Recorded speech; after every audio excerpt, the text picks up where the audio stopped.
Hello everybody, welcome back to a brand new episode of The Casual Criminalist. This one is The Duchess of Death. I think I read about this in a variety piece, and then I asked Callum to put us together a nice script for this episode. What happens on The Casual Criminalist is I've just been given a script by one of our writers, Callum. I'm going to read through it. Maybe I'll add some commentary, and I'd say we'll have a good time. But this, it's The Casual Criminalist. Generally, we have a bad time. So let's just jump into it, shall we?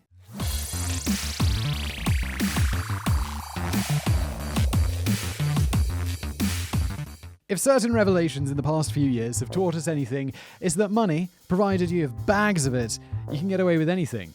Well, you sort of can. I mean, Jeffrey Epstein ended up going to prison, and then he allegedly, strong focus on the allegedly there, killed himself. And although I guess all the people who he could have brought down, let's not talk about this. This isn't what this is about. But I'm not sure you can get away with anything anymore. And Harvey Weinstein's in jail. He was like the king of producing movies. Stack enough dollar bills on the scales of justice and you can pretty much sway them whichever way you please. When you couple that with the fact that many of the wealthiest people around don't have the most well-adjusted personalities, then you have a recipe for some truly horrific situations. In retrospect, it's easy to see that the Weinsteins and Epsteins, wow, I love that Callum used the exact same examples that I came up with. I mean, obviously because they're the most relevant examples of the last few years, of this world as monsters. In old photos, their lecherous smiles and wandering hands seem to corroborate all of the terrible allegations against them. Epstein even pitched his own madman eugenics theories at dinner parties, for Christ's sakes, he did. Oh, Epstein, you're just a horrible person. They basically wore their swaggering sociopathy on their sleeves. But while history has given these two creeps the trashing they deserve, others have seemingly managed to keep their gilded legacy intact, despite the skeletons piled up in their closets. Beauty, philanthropy, and influence can go a long way when dodging justice. Well, beauty is definitely, Harvey Weinstein, right? With that in mind, let me introduce you to billionaire heiress, Miss Doris Duke. Depending on your familiarity with American high society, you might know her as a minor icon of the 20th century, a celebrated patron of the arts, and contributor to dozens of foundations covering everything from civic restoration to Asian art history. Now, obviously, I'm not an American.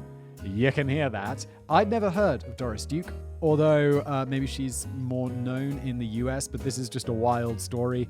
I think I found, it might have been on my Reddit homepage, was the piece that inspired this episode of the show. Dig a little deeper though, and you'll find her life story is a chaotic tale of glamour, tragedy, and if recently resurfaced allegations are to be believed, a dash of cold-blooded murder. On our way to unpacking the truth behind her complicated legacy, we're going to meet film stars, jazz prodigies, and celebrity sidekicks, all crawling over each other in a world of jealousy, drugs, and riches. Sounds like fun! So let's get started. Callum. Let's get into it. Okay. The fatal event at the center of our story took place in Newport, Rhode Island, a city steeped in old money heritage, harking back to the early colonial days of the USA. I had a great quote the other day, and it was, in the US, 100 years is old. In the UK, a 1-hour drive is a long drive. And I was like, it wasn't quite like that, but I was like, yeah, that sums it up really well, because yeah, we have really old stuff, but everything's really short distances. It's very, very small. UK is very, very small. Some of the richest families in the States trace their lineage back to this coastal town, where entrepreneurs could once make a killing trading in booze, sugar, and people. Oh, well, that got darker, which were bought and sold at the ports. Yes, this is a town with some dark patches to its history, pasted over with a thick layer of wealth. Yeah, those two things are definitely not mutually exclusive. By the mid-20th century, the town wasn't quite the same picture of its former affluent glory, but it still housed its fair share of the ultra-wealthy along glitzy Bellevue Avenue. Just a few square feet of floor space here would cost you more than your average Joe makes in 5 years. It was at her home here that heiress Doris Duke laid her head in the mid-1960s at her 10-acre family estate rough point. She had inherited the property from her father, the energy and tobacco magnate James Buchanan Duke, who died in 1925 when she was just 12 years old. In total, young Doris was bequeathed about $50 million And that's in what, 1920s money? So, okay, Cams mentions it here. $750 million in today's money. That's wild. She's 12 years old.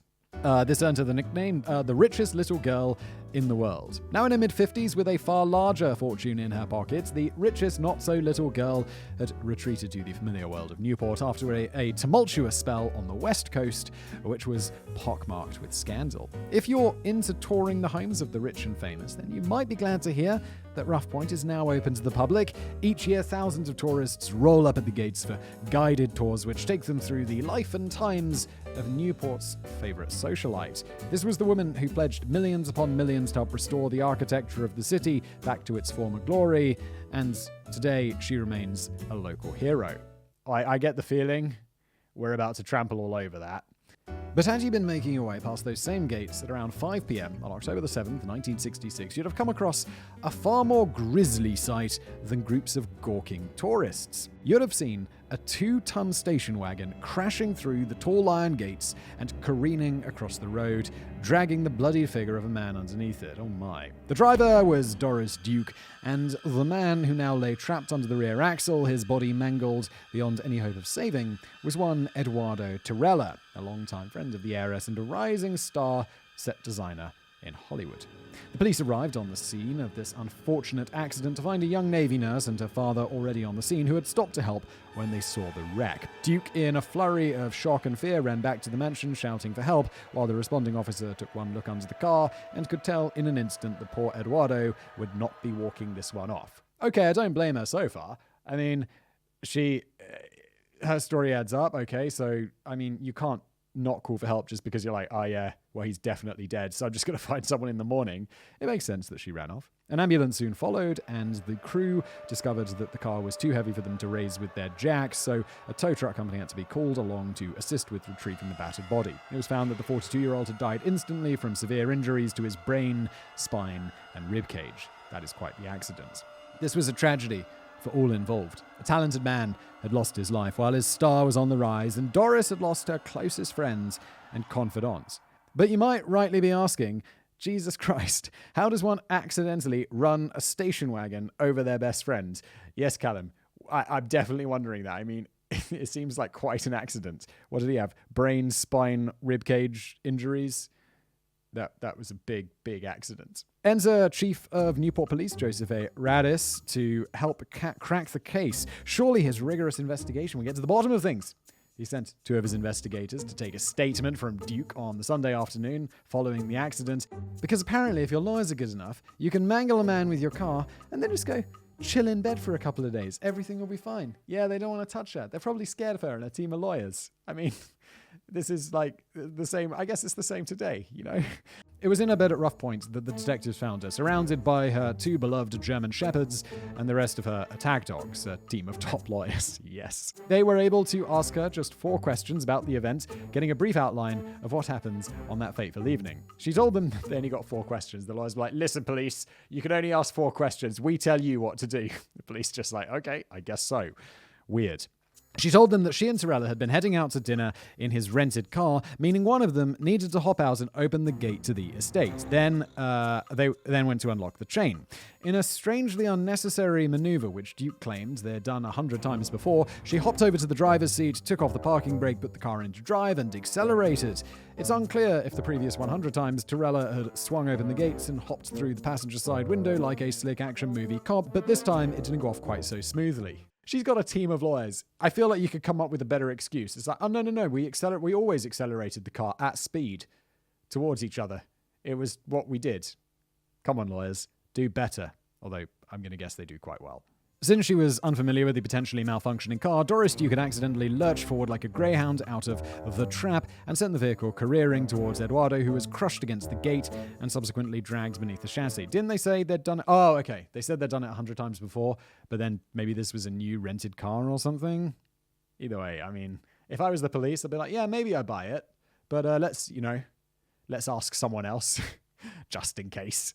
Chief Radice heard the report from his men and signed off with a sounds legit, case closed. But his signature methodology of leaving every stone unturned didn't fly too well with the press, who wanted all of the juicy details of this high society tragedy, and the state DA wasn't quite satisfied with the half-page report either. Damn right, I'm glad someone followed up on this guy who was just seemingly just didn't want to do his job. Great one, Chief. Nice. So a further interrogation took place several days later, during which Duke gave a more in-depth account of events. With enough ammunition to shut up the naysayers, the case was closed for real, wrapped up neatly with a bow on top. Nowadays, the information displays at rough point make only a brief mention of the unfortunate accident of October the 7th, 1966, a footnote in the story of an otherwise dazzling, pioneering 20th century woman, and everyone lived happily ever after. Except for Eduardo, who was crushed under a car with brain, spinal, and something else injuries. Ribcage. Yeah, it wasn't so happy ever after for him. Anyway, so I'm sure you're not willing to call it quits and accept this version of events. And something tells me, Callum, that by the huge stack of paper I've got here, there's a bit more to it than this. We know there is. That's not spoiling anything. With your detective's intuition and uncanny eye for detail, you've noticed that you're listening to a true crime show and not a true tragic accident show. You're probably pondering some of the more unscrupulous details, like how was the investigation closed within just a few days, and how you, in all your years on Earth, have been easily able to avoid running over your best mate, except maybe in a game of Grand Theft Auto or two. Yeah, that's right. I love playing Grand Theft Auto. I sometimes play it with my friends online, and I'm the worst teammate. I'm the worst. Like, we'll do missions together, and I'll just get bored and be like, hey, Grant, I'm just going to run you over. I think you can't kill each other or something. So I just always get his car and just drive it into the sea because, I don't know, it's boring otherwise. I'd definitely be killing my friends in Grand Theft Auto if I could. Anyway, that is off topic. Let's get back to it. We need to know more. Was this genuinely a mistake, perhaps triggered by booze, stress, or stupidity? Or could Doris have actually meant to run down Eduardo? Oh, it's getting dark. It's a question which has been fiercely contested in hushed whispers for decades. So I'm going to let you have the final say for yourself. To help you do so, let's dive a little deeper into the character of the richest little girl in the world. Doris's background, well, it was privileged, obviously. She inherited like the equivalent of $750 million when she was 12 and then made more. So she was definitely like modern day billionaire for real. Being born the daughter of a billionaire industrialist has its perks. Yes, you get to go to all of the best parties, travel the world, rub shoulders with all the top creatives of your day. For many, that's the defining image of Doris Duke, a beautiful, glamorous, wealthy socialite who exemplified the sexual liberation of the 20th century woman. On paper, she fits the role perfectly. Tall, beautiful, filthy rich, she enjoyed the attention of the best photographers and the most eligible bachelors on the scene. It's even rumored that she and Marlon Brando were together for a night or two. Oh, scandalous. When was this? 1920s, 1930s scandals? How exciting. To others, she was primarily a savvy businessman who managed to multiply her inheritance threefold. Okay, so she definitely became a modern-day equivalent billionaire. She plowed millions of it into noble charitable pursuits as well. Her CV was pretty impressive. Throughout her 20s and 30s, she did more than most could ever fit into a lifetime. Competitive surfing in Hawaii, writing for Harper's Bazaar in Paris, training under top names in jazz, reporting from bombed-out cities during World War II. This was no dainty rich girl. She was definitely a rich girl. That's for sure, though. All of that stuff maybe I'm just jealous. It'd be great to be super rich as a kid. You get to do all of this cool stuff. Although, I don't know, maybe it just makes you a broken adult because you're like, I'm already rich. What's the point of trying?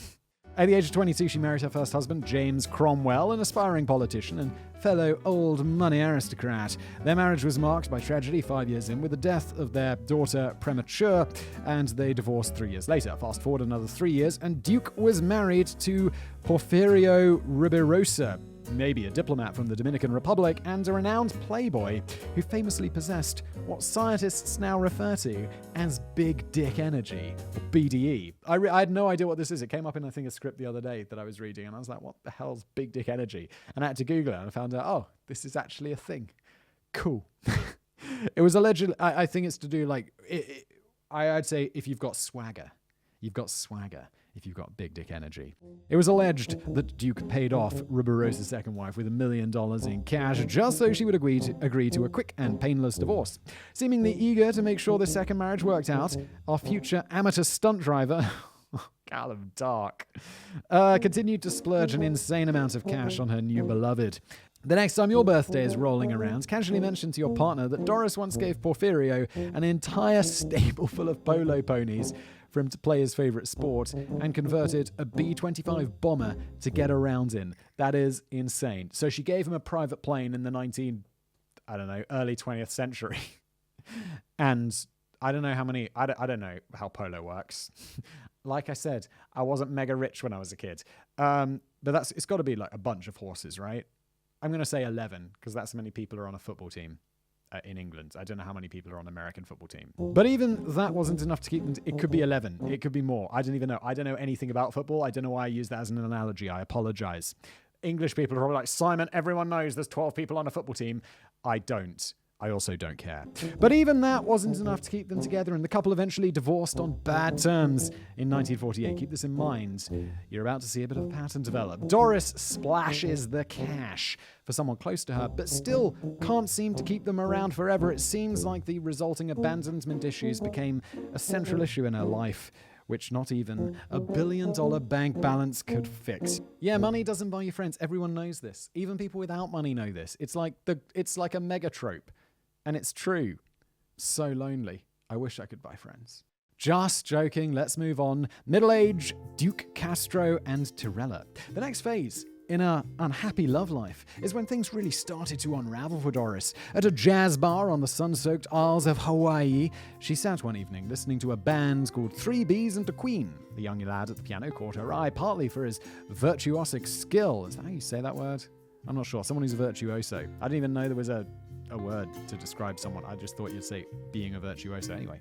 And partly for his boyish good looks. This was Joey Castro, a prodigious pianist and band leader in his early 20s. She used their shared love of tickling the ivories to get a foot in the door, approaching him after the show to request some private lessons. It didn't take long for them to become a couple, and the 15-year age gap never fazed either of them. I'm sure the money was also like... The two were soon shacked up together in a Los Angeles hotel, and things seemed to be going pretty well for a while afterwards. Doris and Joey, whose modern-day celebrity couple name would presumably be Dojo. I like it. Settled into a nice life in California, spending their days making music, and sweet, sweet music. Never one to do things by half, Doris bought another luxury estate to add to her collection. This was to be their love nest for the next decade or so, a canyon-side villa somewhat ominously named Falcon Lair. Before settled, that isn't, ominous, but also epic. I wish my house was called Falcon Lair. Although I suppose you can just name your house what you want. When I get a house, I'm going to call it Falcon Lair. Although it's associated with murder, I guess. No, that was on the East Coast. Cool, so Falcon Lair is still an option for future house. Before settling in for good, Doris added some personal touches, putting ostrich feathers on the roof. What? Installing Napoleon's original war room. This is amazing. It's so good to be a billionaire. You just do what you want. Why do you have feathers on your roof? Why not? I'm mad rich. I just do what I want. Don't they blow away? Yeah. We've got a whole ostrich farm. They just keep shipping in new feathers. Why not? She changed the kitchen curtains as well. The usual. The only one of those I can relate to is the kitchen curtains. They even fitted out the house with practice and studio space inside, which was to be the base of their very own recording company. That sounds positively tame, Callum, after the installing Napoleon's original war room. So they bought Napoleon's war room, moved it to California, installed it in a house, if I'm understanding that correctly. That is absolutely wild. But when you have billions to blow however you please, it can be hard to stay focused. So it'd be a while before the little business venture got off the ground. This is the problem. Like, if you're already mad rich, you're like, yeah, I'm going to start a recording company. This will be great. And then you just don't, because you don't need money, because you're already mad rich. So you just don't do much. It's a blessing and a curse, I guess. For the rest of the 1950s, Dojo hosted some of the hottest parties in LA, where jazz icons and film stars gathered. Duke Ellington was even said to have come round to jam with them a few times. Don't know who Duke Ellington is. I assume he's famous. My pop culture knowledge is quite weak, especially from whenever this was, the 1950s. I don't know. It was during this time that Doris made the acquaintance of a certain young up-and-comer named Eduardo Tirella. He had been making some small appearances in films and trying to build a career in set design and freelance interior designing. He must have taken one look at the dusty ostrich feathers lining Doris's living room and thought, Jesus Christ, I cannot let this woman make her own decisions. And the two became friends, with Eduardo becoming Doris's go-to guy for any and all aesthetic matters. The downward spiral. But not all was well in Falcon's Lair. The celebrity couple, which called it home, was spiraling into a lifestyle of routine alcoholism and barbiturate abuse, with increasingly violent domestics erupting between them. It's thought that Doris was becoming jealous of her younger lover's growing renown as a top musician, and that he himself was just a volatile guy all round. In 1963, with the couple now deep in their spiral of self-destruction, they had their biggest fight yet while staying at another Duke family estate. You know your family's rich when you have multiple estates. It's not like you have one estate. You're not just regular billionaires. You have multiple family estates. I like it. And just like that, the rich girl who had spent so much time around actors was now playing a starring role in her very own slasher flick. What? She grabbed a butcher's knife and swung it at her partner, slashing him down the arm. Yes, ladies and gentlemen of the jury, that's you guys. There's a shining character reference for you. Doris Duke, Knife Fighter. Episodes like this paint the life of the beloved philanthropist in a very different light, which is why you won't find much mention of them in her biographies or news articles. These are the hidden details which she would have liked expunged from her legacy. And it seems like for the most part she succeeded. Like, I don't know who this person is. I don't know negative or positive about her, but at least according to Callum's research, everyone kind of likes her still, or did until, well, we'll get into it. Let's carry on. But thankfully, the lawsuit records remain. Joey Castro left Falcon Lair on the first day of 1964 and filed a suit for the scarring on his arm. What he hadn't reckoned with, though, is how damn persistent a billionaire's lawyers can be. Like every rich megalomaniac worth her salt, Doris even had some ex-FBI muscle on her payroll to deploy whenever the legal heat was on. Also, if I was in Doris's position and I'd absolutely slashed someone's arm and they threatened to sue me, I'd be like, I don't want any paperwork. Here's a large check. Please be quiet and go away. And I mean, she can write a really large check, so it's going to go away. You're going to be fine. We will happily cheer when Batman uses his piles of cash to operate outside the law, but unfortunately real-life billionaire beatdowns are usually far more litigious and nowhere near as well intended. Castro was hounded by these shady characters and pressured into dropping the case, and then ended up reconciling with Doris before the year was out. He reconciled after she stabbed him with a knife? Dude, come on. Why the hell would you go back after all of that, you ask? Callum, I should read these ahead because that is exactly what I just asked. Well done. Well, remember that recording company they had planned? Doris finally pulled the trigger on it, setting up Clover Records in both of their names. Oh, and she bought him a brand new 100-grand Mercedes and promised to leave him an inheritance after her death too. Oh, okay, so she's trying the whole buying your friends thing again. Oh yeah, no, that doesn't work. We discussed this. It almost is a little heartbreaking to think of the desperation behind the move. So starved for authentic human connections, the isolated heiress was even willing to bribe people with a big payoff if they stuck around until after she was dead and gone. But that kind of cynical connection can never really last. Throwing money at the problem seemed to work for a short while, but by 1965, the couple were raging at each other again.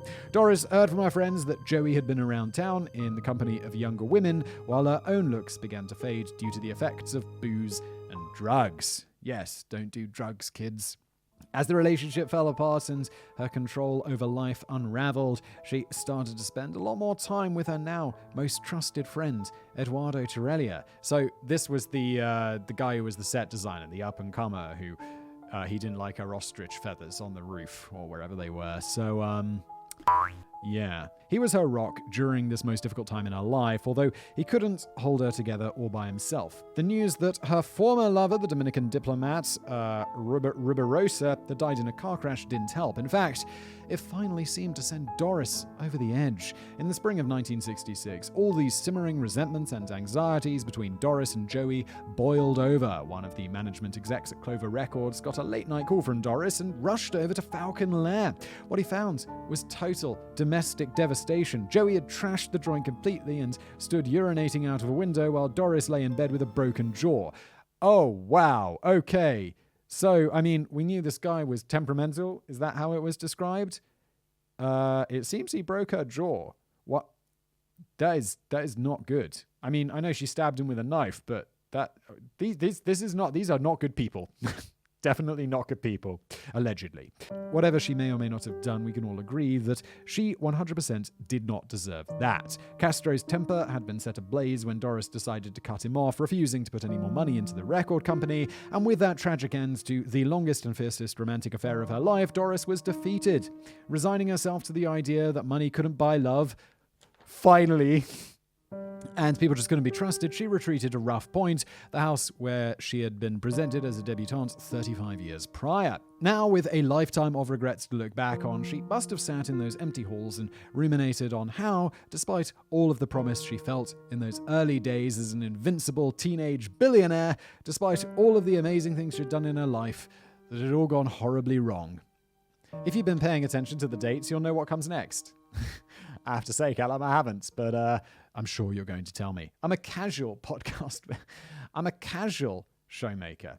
It's 1966, and we're back in front of that smashed gate with a Dodge station wagon crumpled against a tree and sirens wailing in the distance. The context of how Doris ended up at this point now paints things in a very different light.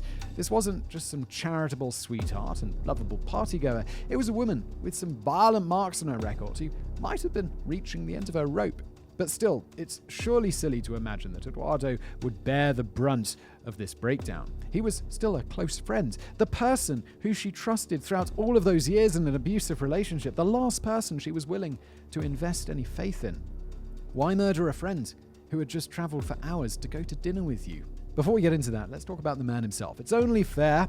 He was a talented and popular guy who deserves more than just to be a footnote in the story of his own death. Yeah, this is always depressing when it's like, if you're killed by a famous person, that's all you're ever known for. That's all you're ever remembered for. I do a podcast where we look at historical stories, and often we'll come across like someone who did something in the 1700s that, you know, they peed out of a window and it made peeing out of windows illegal. And that's the only thing that person will ever be remembered for. That's it. Their whole life. That's it. It's kind of depressing. But also, I mean, everyone dies and everyone's ultimately forgotten. This got even darker than it already is. A lot of biographies of Doris Duke have relegated him to that position as a footnote, even though his life had enough material for a whole book of its own. Known as Eddie to his friends, Tirella had started his career performing in nightclubs down in New Jersey alongside the likes of Frank Sinatra, who ate at his family home a few times. During World War II, he enlisted to fight in Europe and won commendations for his service during the endgame stages of the war, particularly the Battle of the Bulge. But as both a war hero and a promising performer, he returned to America to begin the rest of his life. Then, as a gay man in mid-20th century America, he did pretty much the most sensible thing that a gay man in mid-20th century America could do. He made the move to LA. This was where Eduardo came into his own, landing interior design gigs and small film roles to fund a comfortable lifestyle with his partner, the sculptor and wardrobe designer Edmund Cara. Their parties were as legendary as any Duke and Castro ever threw, making them big names on the Hollywood scene. I somehow doubt that. I mean, this Duke and Castro were like billionaires. I mean, this guy, maybe he does well for himself, but he's an interior designer. He's probably not a billionaire. Gonna go there and guess. So, I mean, millions of pounds on each party buys you some pretty rad parties. For over a decade, Tirella split his time between the East and West Coast, even as his film career began to flourish. But by the mid-1960s, the call of California was growing stronger and stronger. He had landed some of his first big credited gigs, acting opposite Charles Bronson for a brief scene in The Sandpiper, and all set for another big-money production job on Don't Make Waves, featuring his good friend Sharon Tate, who would later go on to befriend Duke herself before ending up a victim of the Manson family. California is a wild place, folks, and I'm sure the Manson family murder, maybe they've just been done so much that people don't want to hear about that again, but obviously the Charles Manson murders we could definitely cover here at the Casual Criminalist. Let me know, and we can do it. I feel maybe it's just overdone. But here was the issue. For a decade now, Tirella had been designing Duke's rooms, helping plan her parties, appraising the antiques she used to wow her guests, all for mates rates, which undersold his talents pretty severely. And now, as her once unknown friend was burgeoning into the Hollywood heavyweight he seemed destined to become, she felt she was in danger of losing him to the West Coast world, which had laid her so low. Her fears turned out to be true.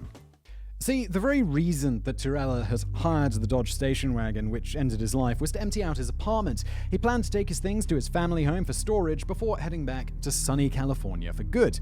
While he was at it, he was going to break the news to Doris Duke, doing one last job for her for old time's sake. His partner Edmund advised him against it. They'd all heard the stories about how the woman had cut up Castro's arm, so did he really expect her to take the news quietly? I don't know, I wouldn't expect her to murder me, that's for sure. I mean, like, okay, we're friends. She's probably not going to be pleased, but she's probably not going to stab me or, destroy me with her car.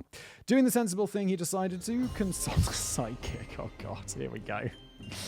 Dr. Jacques Hondorus was the go-to guy when rich Hollywood folk, I feel like we should say doctor, with very much in quotes. Go-to guy when rich Hollywood folk wanted to blow their cash on spiritualist blabber, and he strongly advised Tirella not to go to Rough Point. Well, in this case, it was good advice, wasn't it? The so-called doctor probably flaunted that prediction after his client's untimely death, but he probably gave ominous warnings to a dozen people each day, broken clocks and all that. Indeed, it wasn't anything to do with being spiritual or him having some sort of weird other plainly knowledge. It was just a guess. Also, he'd probably heard about the stabbing thing, so he's not some sort of magical wizard. Anyway, there's no such thing as magical wizards. Anyway, Eduardo had known Doris for a long time, and he was closer to her than anyone at that point, so he thought himself exempt from her crazy outbursts. At any rate, he told the psychic that he needed a quick fix of cash for some dental work, so he could kill two birds with one stone and make a quick buck while he was there. It was the sort of basic job that he had done for the heiress 1,000 times before. As Duke's one-time neighbor, Hal Tinney, tells it, the two were on the way to inspect a pricey relic at some local antique dealer's shop. The piece was a bust said to contain a bone of the Catholic martyr St. Ursula hidden inside. Since that's not the kind of thing they mass-produce at IKEA, Duke had called upon a personal antique expert to accompany her for the viewing, maybe because she was crazy about ancient magic Christian bones, or maybe just to buy some company for a few hours. The things rich people buy. At any rate, you might have noticed the first discrepancy in her story. If you cast your mind back, you'll remember that Doris had claimed they were on their way to dinner. I do remember this. Not appraising antiques. Surely their little treasure hunting trip would be something she'd remember to mention when she recounted the events to police. But hey, it's hardly a smoking gun. Maybe they were just planning on swinging by McDonald's on the way to the shop. Who knows? This was what, 1960s or something? McDonald's was probably around. I don't think she probably ate there. Although Warren Buffett's a billionaire and he eats at McDonald's every day. Whether I eat at McDonald's, I love McDonald's. I mean, I try not to. Not because of any, snobbery. I just try to eat healthier. I try. Unsuccessfully. Where things do start to get very murky, though, is in the days which followed the accident. With Eddie's broken body in the morgue and Duke holed up in bed behind a wall of lawyers, it became less of a game of he said, she said, and more just she said. Doris, the benefits of being a billionaire with a wall of lawyers. You can ask 4 questions. Doris was the only witness to the event after all, and nobody had any real reason to suspect foul play. Did they not have crime scene investigators back then who'll be like, I've seen CSI. They'll figure it out. I mean, I wouldn't expect modern CSI, but surely there were people to look at this stuff. You've already seen how the police chief, Joseph Rhode, seems to have been keen to wrap up the case with as little fuss as possible, but we do need to take a closer look at how and why. You see, very recently, the daughter of Rhodes' secretary at the time said that her mother was convinced that the police chief had accepted some hush money to make it all go away as quickly as possible. Her own granddaughter even suspected the same thing, going so far as to confront him about it. The chief denied it all with a laugh and a smile up until his death in 1997. His own family want to shit over his legacy. Oh, well, I mean, good in this case. Was it his daughter? No, it was the daughter of his secretary. So it wasn't his family. Sorry, they're probably keeping quiet. But there's one crucial piece of evidence which elevates these accusations above all the other gossip which inevitably gets tossed up around a case like this. Remember how the district attorney was reluctant to let Radice close to the case on the back of a 4-question interview with the only suspect? Well, the plucky police chief would be damned if any 2-bit law school boy was going to force him to do his job properly. Police work is hard, and he had hobbies to attend to. He does sound like a terrible police officer. It's come on, get it together. It's alleged that he and his investigators had colluded with the head of Doris Duke's lawyers, one Aram Arabians, but the whole matter to bed as quickly as possible. Oh no, this isn't good. A story shared by an associate of Arabian. The chief knew the best way to make it all go away was to make a second interrogation report, and the best way to produce one with absolute minimal effort was to totally fake it. Guys, come on. We could do better. That's right, what should have taken a pair of detectives half a day, presumably took one underpaid typist just a couple of hours. They drafted a 3-page transcript detailing an interview that most likely never even took place. How can we tell? The suspect didn't even say her birthday correctly when they asked her, something which was amended with a pen by Duke before she and her lawyers signed off on the document several days later. This is so bad. So essentially, they drafted a document that said, hey, Doris, this is what happened, right? And she's like, yeah. My birthday's wrong, but that's right. Where do I sign? Problem solved. Her lawyers probably even signed it for her. I don't know. This is crazy. After drawing a line under this unsavory chapter in the city's history and preserving the dignity of the elite lady involved, things worked out pretty well for the crack team of slapdash detectives. Chief Radis served another 7 months on the force before settling into a suspiciously comfortable retirement in Florida. Oh no! And one of the original investigating officers took his place despite being nowhere near the next in line. Oh well, so yeah, they just totally got bought. That's depressing. And so all went quiet. If Doris had accidentally killed her friend, she wouldn't face any comeuppance, and her reputation would remain as untarnished as possible. And if she had, in fact, brutally murdered him, this prospect could only ever be discussed in hushed whispers around town. Eventually, the idea of it faded to the status of urban legend. And so these are impressive lawyers. I mean, she's a billionaire, so she gets the best. But I mean, that Aram guy, he made murder, allegedly, I guess we're going to find out, totally go away. Not even go away so she doesn't go to prison, but basically turn it into an urban legend. I mean, she seems like a horrible person because she murdered her friend and stabs people. But that Aram guy? Wow, legendary lawyer. And so, we find ourselves going round in circles. A death, a quick cover-up, a dead end. A death, a quick cover-up, a dead end. That's exactly the endless loop anyone interested in the case would have ended up in over the past 5 decades. The official account was enshrined in the history books, and any other versions were regulated to old wives' tales and internet forums where people discuss how Biggie and Tupac secretly lived together in the Bahamas. They don't. If you believe this stuff, you're crazy. Conspiracy theorists. If you're watching this on YouTube, you can smash that dislike button. Things remained this way for years, right up until 2016, when investigative journalist Peter Lance started asking all the right questions. This, I think, is the Vanity Fair thing that I read about that inspired me to tell Callum to make a podcast about it. Crack investigator Peter Lance is a native of Newport, the town where this all went down, who began his career with a job at the local paper less than a year after the accident at Rough Point. He was intimately familiar with Bellevue Avenue, since the prestigious high school he attended was just off of it.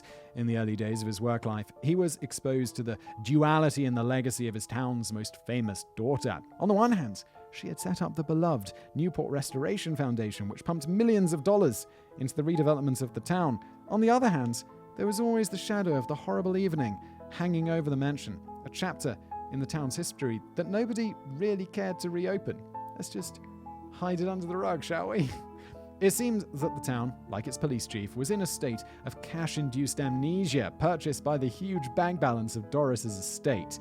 Her campaign of local splurging began just a little more than a week after the accident with a donation to the hospital where she had been received on that fateful night, and another to restore the cliffside walkway behind the mansions, a favourite local tourist spot. Even to this day, the foundations she set up continue to shower riches upon the town of Newport. No wonder they just want this hidden, because it makes her look like a bad, horrible murderer, rather than the philanthropist that they like to imagine she is, allegedly. In the end, the spirit of silence won out in the conflicted soul of Peter Lance too, but the shadow over Rough Point never really lifted from his mind. For 4 hugely successful decades in journalism and media followed, during which he raked through the murky world of counter-terrorism in the post-9/11 era, before he would return to the story at the very start of it all. This world-class investigator became the first to fully unpick the many troubling details which have been swept under the ostrich feather rug. What's with it? Ostrich feathers. Thankfully, for narrative purposes, Lance has the Roman nose, slick back hair, a macho swagger of a classic film noir investigator. Picture him in black and white, driving down Bellevue Avenue in a trilby and suspenders with a monologue about exposing the seedy underbelly of this rotten town rolling on in the background. Actually, scratch all of that. He started this investigation on Facebook. Why does modern tech have to ruin everything? Okay, so picture him instead sat in his dining room in a coffee-stained vest and boxers, chatting with members of the Newport Rumour-monger Facebook groups. After probably blocking half a dozen people, adamant that Rough Point is the spaceship HQ of the Illuminati. Yes, it is Facebook, and honestly, the internet in general. He managed to contact some people with close connections to the case. Children of estate staff who'd told of heated arguments preceding the events, the aforementioned police secretary's daughter who was convinced bribes were involved. It seemed that there was still a healthy Newport truther community out there. In this case, the conspiracy theory is kind of right, though. The truthers are onto something. Unfortunately, though, all of this amounts to just hearsay without some proper paper evidence, and most of the key documentation around the incident had mysteriously evaporated over the years. Well, one, because time rolls on and, people don't keep paperwork. Although I guess with police investigations, like looking into murders and stuff from the 60s or whatever it was. So yeah, they probably hold on to that. There's like big warehouses full of this junk. But in a twist lifted straight out of the screenwriter's handbook, a mysterious package arrived on Lance's desk one day in late 2019. It was a dossier containing the original police report sent to him by an unnamed government official who caught wind of his probing. With the help of this mysterious assailant, things now started to gain traction. It was in this dossier that Lance recognized the mistake in the second interview, which supported the idea of a slapdash cover-up. This would have been open for anyone to see until the files disappeared from the police records, but it wasn't until now that someone was really committed to following the breadcrumbs. Yeah, what, so decades of years later, a journalist has to do the job that the police guy should have done in the first place? Come on. The next step was to find some other documents to compare with the police reports, and Lance found them in the most unlikely of places. In a stroke of journalistic genius, he dug down deep into the archives of the rental company from whom the victim had borrowed the car. Wow, they kept those records? As part of their insurance procedures, they'd collected a statement from Miss Duke, which she obviously wasn't as concerned about as the official police reports. I mean, who looks at those things anyway? I'm just amazed that a car rental company from back in the day still had that record. It's incredible. In his Vanity Fair expose, Lance quotes the 173 report as saying that she ran back to the house looking for Eduardo because, of course, that's the most logical thing to do when you see your friend mashed between your garden gate and front bumper. Go check if he popped off to the kitchen for a glass of water. Yeah, I mean, it just reeks of something not being right.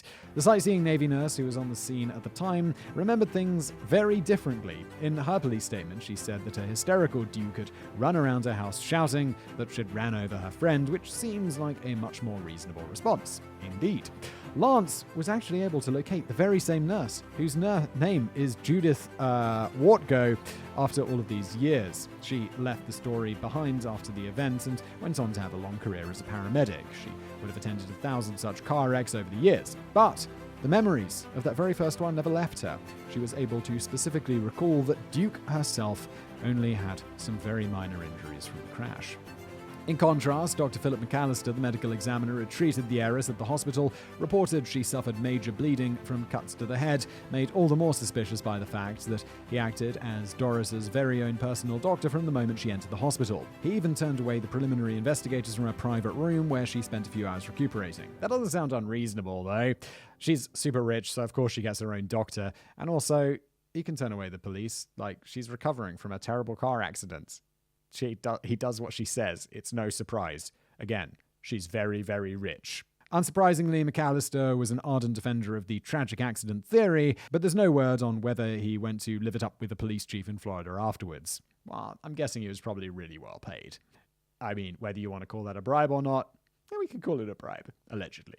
With his investigation building up ahead of steam, Peter Lance returned to Newport, for real this time, and drew upon connections old and new to paint a picture of the night's events. He knew he was onto something big. There were too many missing pieces which had conveniently disappeared. Too many silent figures encouraging him onwards from behind the scenes. Surely his own personal noir film wasn't going to be a flop. Oh, let's hope not. Spoiler alert, it's not. However, it all hinged on finding something more concrete. None of what had been unearthed so far actually pointed to murder. Conspiracy? Concealment? Corruption? Yes, yes, and yes, but there was nothing yet to prove that Doris had hit the gas that evening with the intent to crush her friend to death. Cynics could easily argue that she was just another rich girl dodging responsibility for her own stupidity.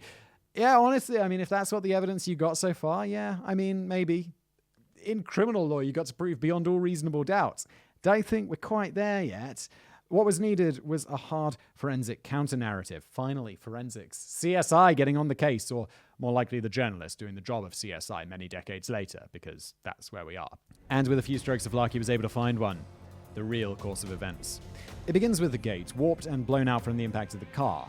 After asking some questions about town, Lance acquired a previously unseen photographic negative, which lay tucked away in the basement archive of a local family for years. As it turns out, he had known the photographer, Ed Quigley, who worked alongside him during those formative years at the local newspaper. Quigley's family held on to much of his work, whether for nostalgia or posterity. The sepia-toned image was taken from just outside the inside gate and showed some officers and observers milling about the scene as the tow truck hoisted up the back of the Dodge. Visible to the left of the frame were the shattered pieces of the lower gate, with struts bent outwards. Now, this wasn't exactly a bombshell in itself, but it ran directly counter to another piece of evidence, which was presumably pinned up on Lance's investigative corkboard, the autopsy report for Tirella. This key piece of evidence hadn't evaporated like the rest, but it was filed under the mistaken first name, Edmund. Anyway, remember the doctor who Duke bought out as soon as he made it through the front door of A&E? Yes, we do. Well, or A&E, I think that's the British word. Callum's also British. I think Americans call it ER. We call it A&E, for accident and emergency. Well, he was the one in charge of determining the cause of death and reporting it to the public. But it seems he failed to draw the attention to the fact that Tirella's legs were actually in good shape. Ribs, skull, spine, pretty rough, as expected, but the damage to his lower half was mostly superficial. Well, that leaves me questioning, like, what, did he just jump up, like, really high when that car was coming? So why then was only the lower gate blasted out? Yeah, okay, makes sense. If Eduardo had really been pinned against it, as Duke had claimed, his thighs and shins would be in splinters. Agreed. The picture also offered another avenue of investigation, once again lifted straight out of the Hollywood plot device stock. There was a familiar face in the frame. Kneeling down on the right side, his head turned to the side, was one Detective Sergeant Fred Newton, who Lance had previously written about during his tenure at the local paper. This was a trusted face for Lance, a sort of proper, no-nonsense policeman who couldn't be bought. But sadly, the sergeant wasn't available for interview, having passed away in the late 90s. However, if Lance could find at least someone connected to the good cop, maybe he could get some information from a policeman who had never sold their soul to the Duke payroll. This cover-up goes deep. Pursuing this avenue was how we made the acquaintance of Edward Angel, the man who we met a little while ago at the scene of the crash back when he was a rookie beat cop. Oh, that was a while ago. Yeah, I remember. Being the first policeman to arrive on the scene, Angel had first-hand access to some facts that never made it into the official reports. He went to Sergeant Newton with his findings and with him pieced together a version of events entirely independent of Duke's narrative, which the rest of the department was taking as gospel. Yeah, I mean, she is the only witness in all of that, but she's also the alleged perpetrator of the crime. Do some forensics, come on! These findings were pretty grisly. Wide smears of blood and patches of skin running across Bellevue Avenue, gorily glistening under the light of the evening sun.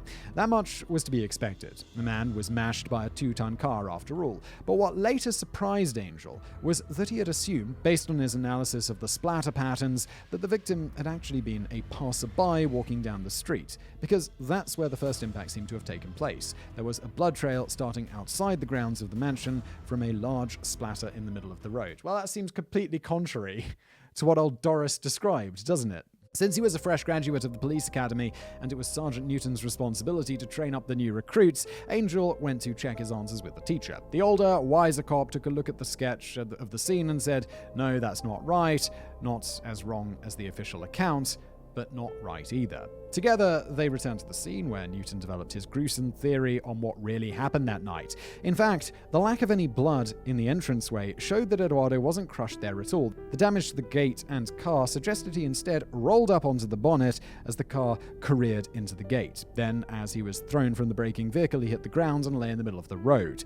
In that moment, the vehicle had stopped, and Doris had a choice to make as she looked at her injured friend wincing in the headlights. She had the power over life. Oh no, she's going to run him over again, isn't she? She had the power over life or death. Ultimately, she chose the latter. She hit the gas, intentionally steering over Eduardo and dragging his mangled body for a full 40 feet without any mercy. Oh, God. It seemed that her maniacal separation anxiety, malicious possessiveness, or both had driven Doris to committing a gruesome and deliberate killing. Straight up murder right there, isn't it? Allegedly. After hearing that, Peter Lance must have been gobsmacked. From beyond the grave, Sergeant Newton had brought all of the threads of the investigation together with an evidence-based theory that had lain smothered under secrecy and corruption for decades. All of their shared suspicions about the case and cover-up seemed vindicated, and it was time to go public. Now, it's worth mentioning at this point that the exposé which Lance wrote is still extremely fresh, having only hit the pages of Vanity Fair in July of this year, 2020. In the coming years, there's likely to be waves of scrutiny poured on both the event and the independent investigation. As of now, none of these murderous allegations have been officially proven in court. The closest was a wrongful death suit filed by the Tirella family 5 years after the event, which showed negligence and stupidity, but not malicious intent. Saying that, as things stand at the moment, the physical evidence unearthed by Lance seems pretty conclusive. Indents left by the spinning tires in the gravel were observed by both state DMV investigators and members of the victim's family. The rubber marks on the road showed the car turning and accelerating. The blood patterns discovered by the sergeant and rookie corroborated the autopsy's revelation that the victim was never actually pinned against the gate. Honestly, with these, later on you can read something that'll refute this and find it equally believable. I mean, maybe not, but it often happens. Let's see. We'll have to sit tight on this one. But right now, I'm like, she did it, all right? Allegedly. The Quigleys even came through with a further print of a picture which had been suspiciously expunged from the newspaper archives, but preserved in their own weirdly meticulous family archives. It proved the renegade cop right. The first bloodstain appeared in the middle of the road. Probably with an eye to protecting himself from a hefty libel case, Lance took his findings to a forensic engineering consultancy firm, Collision and Injury Dynamics, before blowing the lid off the case. A senior partner at the firm signed off on the incriminating version of events, and their conclusion read, "It's clear that he went up on the hood, fell off, and got run over mid-street. This was a multi-sequence event in which the driver made a number of affirmative decisions in the course of the incident. The evidence leads me to conclude that the event did not occur as described by Doris Duke." It was all there for anyone to see, but not a single piece of this features in the original police report from that day. All you'll find are the two paltry interviews that treat Duke like a puppy who couldn't possibly do any harm to anyone, even though she previously stabbed someone, like the boyfriends, and seemed to do all sorts of terrible things, allegedly. As it turns out, she may have been more like her famously vicious German shepherds. And so, Lance went on to publish his findings in the extended Vanity Fair piece earlier this year, all still just as allegations. 44 years after the crime and cover-up, one intrepid reporter's investigation was able to pull the veil of glitz and glamour off one of America's most famous elites, revealing a rotten reality underneath. Maybe. Allegedly. Is that the end of the story, though? Or did the police kick down 107-year-old Doris's door to shake out the truth once and for all? Well, no, unfortunately. Even if it's all completely true, we're about 3 decades too late for justice. Doris Duke passed away on October the 9th, 1993. On the same day, her butler bought a brand new Louis Vuitton bag to hold her ashes, which were then cast out into the Pacific from the beach of her Hawaii estate. Another estate. In an obituary for the New York Times, she was referred to as the heiress whose great wealth couldn't buy happiness. While that's very true, her unmasked legacy provides that money can buy a whole lot of other things indeed, not least of all a get-out-of-jail card for the most heinous crime there is. Allegedly. Wrap up. And there you have it, the story of how Eduardo Tirella met his end, how his narcissistic employer likely came to be his brutal killer, and how the world kept on turning as if nothing had happened at all. If it's all left you with a bad taste in your mouth from the lack of justice in the world, I'm afraid I have only 2 paltry pieces of consolation for you. Well, I'm looking forward to them, Callum, because I feel like after this one we need them. The first is a closer look at the wrongful death suit which Tirella's relatives brought against Duke in the early 1970s. The file had of course disappeared from the Rhode Island archives by the time Peter Lance got there. Of course, but we still know a lot of the details and the eventual outcome. As I mentioned, Duke was proven to have caused the death of Eduardo Tirella accidentally, meaning that the family was surely due a hefty chunk of compensation. Right? I hope so, but I get the feeling it's not going to be the case, right? No, only poor people have to pay their dues. As Lance heard from the niece of the victim, their family was willing to settle for a payment of $200,000, about $1.2 million today, but vindictive Doris was having none of it. In the end, she negotiated down to $75,000, which equated to about $5,000 for each family member involved. I told you the consolation was pretty paltry. You did, Callum. I still expected better. And that's kind of the end of it today. Oh no, sorry, there's a little bit more. The last part of the story is a mini mystery surrounding Doris's death in the late 1980s. She had taken on the service of an Irish butler named Bernard Lafferty for her New Jersey farm estate. Another estate? Seriously? By this point, her youth was a distant memory, and under the advice of Lafferty, she decided to undergo a facelift and elective knee replacement surgery. The string of operations through the early 90s took a real toll on the heiress. Under the constant influence of a cocktail of medications and without any children to carry on her legacy, she wrote a new will promising everything she owned to dear old Bernard for seeing her through those unhappy twilight years. Oh no. That's wild though. You're a butler and you're about to become a billionaire. After the ink had dried on paper, Duke's health began to... Did he kill her? Allegedly? Duke's health began to deteriorate further. Agatha Christie taught us all to watch out for butlers. Surely not. They're the most murderous tribe of miscreants on Earth, and serious suspicions arose when Lafferty decided not to bother calling an ambulance while his employer was choking on a piece of food. Regardless, he continued to care for her and saw her off into the great beyonds later that year when her system finally succumbed to the strain of the morphine that she needed to get by. Within a day, he had her ashes stuffed in that Louis Vuitton bag without an autopsy. Lafferty went on to settle into a new life of luxury at the home which Doris once poured all of her hopes for a happy future into, Falcon Lair. Wow! The butler got all the money in the end. I mean, he didn't kill her, surely it's the butler. But, wow. And that's the end, really, this time, of the Ballad of Doris Duke. A sad story all round, filled with jealousy, frustration and violence, and more awful people than you'd ever care to meet in a lifetime. Agreed, all of these people, whether it's Doris herself, the police chief, the journalist is a legend, well done. But like all of the people involved in the original story, I mean, other than the guy who was killed, they all seem kind of like pretty horrible people. All of that unhappiness came to a head on that fateful night at Rough Point. Thanks to the efforts of one restless reporter, we now finally have a window into the possible truth of the matter. It goes to show that the perfect crime does exist. In fact, it's just a regular, shoddy, brutal crime with enough cash piled on top of it to make it go away for the rest of your life. It's not much of a moral takeaway, but hey-ho. That's not what we're here for on The Casual Criminalist. You know, most of the time, or a lot of the time, they just get away with it. I'll leave you with the words from the woman herself, with a quote seemingly custom-made for your irritating teenage cousin to post on Facebook. Oh, God. Papa used to say, you help a man who is in trouble and he will be a true friend, but I'm afraid that Papa was wrong. I would have done anything or paid a fortune for one real friend who I could trust. You had one, Doris. You ran him over. Very nice ending there, Khaled. That's very nice. You have included some dismembered appendices for me, so that's... How many of these are there? 3 of these. Let's do them.